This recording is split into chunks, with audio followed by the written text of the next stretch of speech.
So what's going on, guys? DIY Dan here again, and this is another episode of Day to Day Around the House. In this video, I'm actually going to be doing 3 different drywall repairs.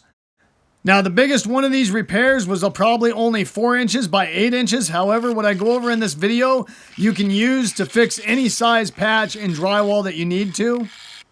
This video will cover everything from cutting out the damaged area of the drywall to cutting the new piece of drywall, how to reinforce it, to put it in place, and adding skip trowel texture to it to make it match your pre-existing drywall. Now, because these patches were so small, I just used a small putty knife with some spackle to actually finish off the texture. However, if you are patching a large hole, you might want to look into another video that shows you the actual skip trowel technique. As far as matching the texture, the repair side of it, this video will serve your purpose just fine. And as with all my videos, guys, when I make a mistake, I go ahead and tell you about it, so hopefully you don't make those same mistakes, and I did have one of those in this video that I'm going to show you as well. So let's get to it. So the first thing I'm doing is using a small handsaw and cut out a rectangle that is just barely bigger than what the damaged area of the drywall is.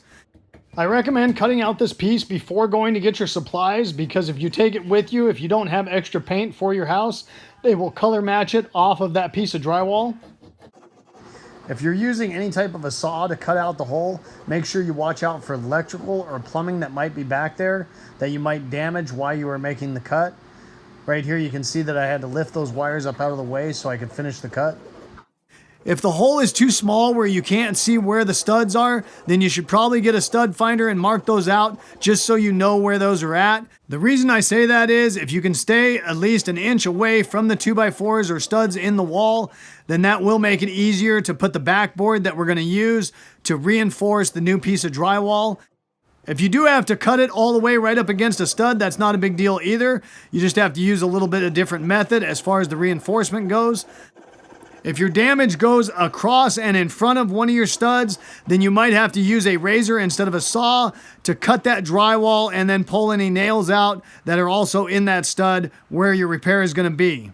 Right here, I just used the piece that I cut out and marked it out on a piece of spare drywall I had.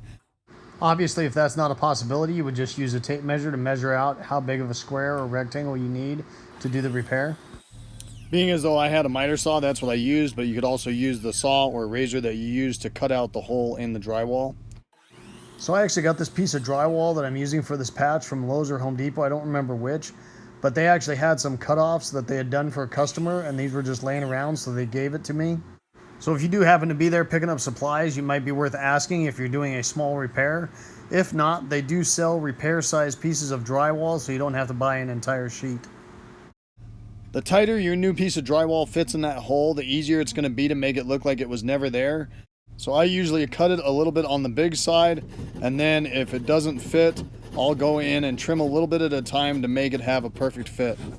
Once getting that perfect fit on that drywall, then I just found a piece of scrap wood that I had laying around. It doesn't really matter what you use for this piece of scrap wood, as long as it is either a little wider than what the hole is or a little taller. So because this hole was pretty centered between the 2 studs in the wall, I found a piece of 1x4 that I had laying around and cut it about 2 inches wider than the width of the hole in the drywall. On this patch, I did pre-drill the holes that I was going to use to anchor that piece of wood to the wall. The only reason I did that is you want to make sure these screws are recessed in the drywall a little bit, so you make sure you do not see them once the patch is finished. However, it is really an unnecessary step. The drill or impact you are using to anchor the piece of wood will pull those screws beyond flush into the drywall without having to pre-drill them. Now, depending on the size of your hole will depend upon how many screws you really want to use in order to create this backboard for the new piece of drywall. I will say the more screws you put it in, the more you have to worry about making those so you can't see them when the project is finished. I probably could have got away with just 1 screw on each side of this piece of scrap and it wouldn't have been a problem. Once anchoring my backboard in place, I set the new piece of drywall in and then anchored it with 2 screws to hold it to that backboard. If you decide to pre-drill the holes, make sure your drill bit's not too long where you are going to go into wiring or plumbing that is behind that patch. Along with, don't use too long of screws to have possibly the same thing happen. So here's one of the other patches that I had to do. In this case, it was an electrical outlet. So the hole was right next to a stud in the wall. So instead of mounting the backboard horizontally, I went vertically on this one. Depending on your specific application of where your hole is in your drywall, whether it's next to studs or not, or plumbing or wiring that might be in the way, might determine the way you want to mount your backboard. This was the final patch that I had to do at this time, and on this one I decided to put the backboard in at an angle and just use one screw to hold it on each side. You'll also notice that I did not pre-drill the holes. I just ended up using the impact to pull the screws in where they were just below the surface of the drywall. So as far as filling in the seam around the new drywall and patching the screw holes, I wanted to use some spackle. However, the spackle I had at the house was all dried up and I still had some usable painter's caulk. Instead of making the extra trip to the hardware store and getting some spackle, I decided to try and use the painter's caulk to fill in these seams and put some of the texture back on the wall. This ended up being the main mistake that I made for this project. It did work, but I did have some issues. The thing I did wrong is I decided to go ahead and try and do the texture and fill the seams and the screw holes all at the same time. What I should have done is filled the seams and the screw holes, flattened it out, let that dry completely, and then go ahead and fill those seams and the screw holes in one more time, because that caulking did shrink a little bit. And then I could have gone over it and just dabbed the caulking in and flattened it out a little bit to make it look like the skip trowel texture. Because I tried doing it all at once, the texture did look fine as far as matching up with the old. However, the seams did shrink up a little bit and were still noticeable. If you do decide to use caulking for some reason, even though I don't recommend it, make sure it is a painter's caulk that is paintable. I've used this Alex painter's caulk made by DAP for years and I've never had an issue with it. And even though caulking isn't really meant to be sanded, I was able to lightly sand this Alex painter's caulk. You can also get it in a fast dry so that it is paintable after 20 minutes. If you do use the caulking, you have to make sure it is fully cured before taking sandpaper to it. Otherwise, it will just gum up your sandpaper and come off in clumps. So I've actually got drywall sandpaper and a sanding tool. However, you could use regular sandpaper if you don't have these.